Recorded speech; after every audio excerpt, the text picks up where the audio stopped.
వరంగల్ జిల్లాలో భూ కబ్జాకు ప్రయత్నించిన వారిని స్థానికులు అడ్డుకోవడంతో పరిస్థితి ఉద్రిక్తంగా మారింది. ఖిలా వరంగల్ మండలం బొల్లికుంటలో ఈ ఘటన చోటు చేసుకుంది. దొంతి ఇంద్రసేనారెడ్డి అనే వ్యక్తి దౌర్జన్యంగా తమ ఇంటిని కూల్చేందుకు యత్నించాడని సోల్తి రాజాగౌడ్ రామస్వామి ఆరోపించారు. జేసీబీతో తమ ఇంటిని కూల్చేందుకు ప్రయత్నించడంతో అడ్డుకున్నట్లు తెలిపారు. దీంతో పరిస్థితి ఉద్రిక్తంగా మారింది. ఇరు వర్గాలను పోలీసులు పోలీస్ స్టేషన్కు తరలించారు.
అరే ఎవ్వరు ఫోన్ చేస్తలేరా నాన్న నరేంద్ర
వరంగల్ జిల్లాలో భూ కబ్జాకు ప్రయత్నించిన వారిని స్థానికులు అడ్డుకోవడంతో అక్కడ పరిస్థితి ఉద్రిక్తంగా మారింది. మరిన్ని వివరాలు అందించేందుకు మా ప్రతినిధి నవీన్ సిద్ధంగా ఉన్నారు. నవీన్, శంకరి, వరంగల్ జిల్లా కిలా వరంగల్ మండలం బొల్లికుంటలో ఈ పరిస్థితి నెలకొంది.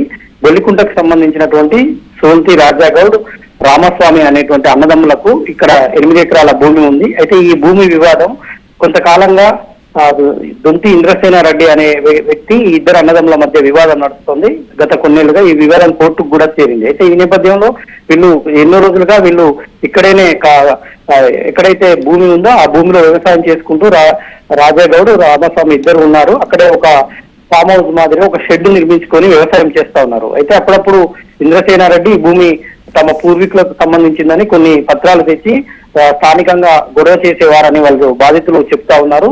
ఈ క్రమంలోనే ఇవాళ ఒక 100 మందిని తమ అనుచరులను తీసుకొచ్చి అందులో మహిళలు ప్రధానంగా వేరే వేరే ప్రాంతాలకు సంబంధించినటువంటి మహిళలు కూడా ఉన్నారు. మనం విజువల్స్ లో చూస్తా ఉన్నాం.